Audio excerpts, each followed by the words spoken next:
जय हिंद।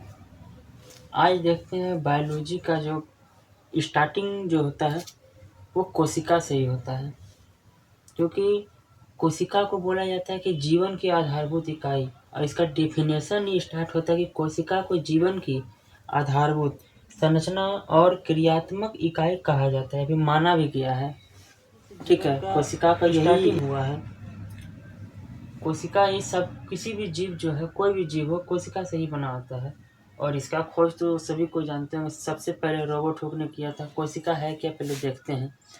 कोशिका देखिए, अगर देखा गया है क्या, अगर 9th का किताब का पहला चैप्टर देखा जाए तो उसके चैप्टर का जो पहला नाम ही है जीवन की आधारभूत इकाई, उसे देखिएगा गौर से। अब देखते हैं कोशिका क्या। कोशिका क्या, जीव द्रव से बनी एक रचना है। जीव द्रव क्या होता है, कोई केंद्रक द्रव और कोशिका द्रव के सम्मिलित रूप को जीव द्रव कहते हैं। ठीक है, ये जीव द्रव से ही बना होता है, और जिसका टेक्निकल नेम क्या है, साइटो है। कोशिका का टेक्निकल नेम साइटो है। अगला, कोशिका का अध्ययन साइटोलॉजी कहलाता है। आप किसी के बारे में अध्ययन करिएगा, उसका एक अलग अलग नाम होता है, इसी प्रकार कोशिका का अध्ययन साइटोलॉजी कहलाता है। और इसका तो खोज जानते हैं, खोज बोले, जनक बोले, या फिर डिस्कवरी, जो रॉबर्ट हुक ने सर्वप्रथम सबसे पहले किया था 1665 ईस्वी को, वो भी मृत कोशिका की खोज किया गया था। उस समय जीवित कोशिका की खोज नहीं हुआ था। कॉर्क में देखा थे सर रॉबर्ट हुक ने, जो कि मधुमक्खी के छत्ते की समान था, उसी में खोज हुआ था। अब अगला पॉइंट देखते हैं। मृत कोशिका खो गया था, अब वो फिर चलते, फिर 1674 ईस्वी में जीवित कोशिका का खोज एंटनी वॉन लीवेनहोएक ने किया था 1674 ईस्वी में। फिर उस यहाँ से आ जाता है फिर कोशिका सिद्धांत। कोशिका सिद्धांत दिए थे स्लाइडेन एवं स्वान ने दिए थे। ठीक है, कोशिका सिद्धांत को स्लाइडेन एवं स्वान ने दिए थे। अगर पूछा जाता है ये कब दिए थे, ये दिए थे 1839 में। 1839 में दिया गया था। अब यहाँ तो सबसे छोटी, ओवरऑल बोला जाए तो पूरे विश्व में कहीं भी देखा जाए तो अभी तक में सबसे छोटा कोशिका माइकोप्लाज्मा को खोजा गया है। सबसे छोटा कोशिका भी वही है। और सबसे बड़ा जो है शुतुरमुर्ग का अंडा में जो कोशिका होता है वो है शुतुरमुर्ग का अंडा, वही है सबसे बड़ा कोशिका। अगर मानव में देखा जाए तो ये सब तो जी के पॉइंट है, ये सब तो अधिकांश सभी लोग जानते ही होंगे। इसमें तो शुक्राणु है, और मानव में सबसे बड़ा जो है अंडाणु है। ठीक है, अब आगे देते हैं। सबसे लंबी न्यूरॉन कोशिका, इसी को तंत्रिका कोशिका भी कहा जाता है। अब कोशिका देखिए बनता है, यानी जो विभाजित होता है तभी तो बनता होगा। 1 से 2 होता है, 2 से 4 होता है। इसी प्रकार हमारा जो मस्तिष्क में जो कोशिका होती है, न्यूरॉन कोशिका, वो विभाजन नहीं होता है, वो विभाजन रहित होता है।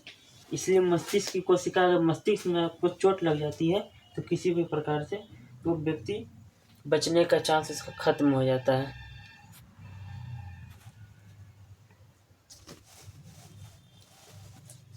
ठीक है, अब आगे पॉइंट देखते हैं।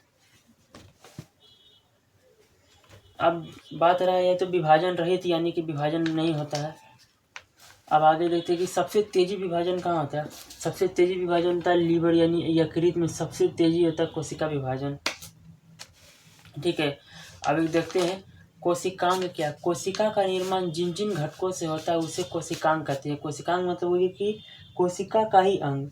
कोशिका भी किसी न किसी चीज़ से मिला होता है। माइटोकॉन्ड्रिया होता है, सेंट्रोसोम होता है, गोल्जी बॉडी होता है, कोशिका झिल्ली होता है, ये सबसे मिलकर बना होता है। इसे ही कोशिकांग कहते हैं। देखिए प्लाज्मा झिल्ली हो गया, और कोशिका द्रव, केंद्रक आदि इत्यादि जो भी रहे, ये सबसे मिलकर बना होता है। कोशिका भी मिलकर बना होता है। ठीक है, अब आगे देखते हैं इसका सबसे पहला भाग कोशिका झिल्ली के बारे में। ठीक है, कोशिका झिल्ली, इसी का नाम है सेल मेम्ब्रेन या फिर प्लाज्मा झिल्ली। देखते हैं अब इसके बारे में। कोशिका झिल्ली जो है पादप और जंतु दोनों कोशिका में पाया जाता है। बस ये हो जाता है, पादप का हो जाता है दूसरा झिल्ली, और जंतु का हो जाता है पहला झिल्ली। कोशिका झिल्ली होता है जंतु का पहला। देखिए ये जंतु कोशिका की सबसे बाहरी परत है, और ये दोनों में पाया जाता है। ठीक है, कोशिका के सभी अवयव इसी झिल्ली के अंदर होता है। हाँ, ये तो सही है, कोशिका झिल्ली के अंदर ही कोशिका के सभी अवयव होते हैं। जैसे कि कोशिका द्रव हो गया, केंद्रक, सेंट्रोसोम, माइटोकॉन्ड्रिया, अंतःप्रद्रव्य जालिका सब है। और ये अर्ध पारगम्य होता है, यानी कि ये अपने से होकर किसी पदार्थ को जाने देता है। जैसे कि सेंट्रोसोम गोल्जी का होता है, जो कि ऊर्जा का परिवहन करता है, ये उसी से जाने देता है जल को, या फिर जो ऑक्सीजन जो आता है माइटोकॉन्ड्रिया में, उससे भी यही अर्ध पारगम्य में होता है, इसी कारण आर पार होता है। और ये कोशिका झिल्ली लिपिड तथा प्रोटीन से बनी होती है, लिपिड तथा प्रोटीन से बनी होती है, ये भी बनता है, या फिर इसी को लिपोप्रोटीन भी कहा जाता है। ठीक है, यह झिल्ली कोशिका के अंदर और बाहर अणुओं के परिवहन को नियंत्रित करता है, इसलिए ये अर्ध पारगम्य है। जो भी कोई भी अणु अगर इससे आर पार होता है, जैसे कि ऑक्सीजन का अणु पार होगा या फिर CO2 का अणु बाहर भी जाता है, ये क्या इसका नियंत्रण ये भी करता है। ये कोशिका को आकार देने व सुरक्षा प्रदान भी करता है। कोशिका झिल्ली जो है कोशिका को आकार भी देता है और इसका सुरक्षा प्रदान करता है, क्योंकि ये इसके अंदर ही सभी अवयव उपस्थित होते हैं। बस यहीं तक रहा कोशिका झिल्ली। अब आगे का वीडियो में कोशिका के और भी कोशिकांग के बारे में देखेंगे, और हो सकता है तो ऊतक को भी फिर धीरे धीरे देखा जाता है। बस, धन्यवाद।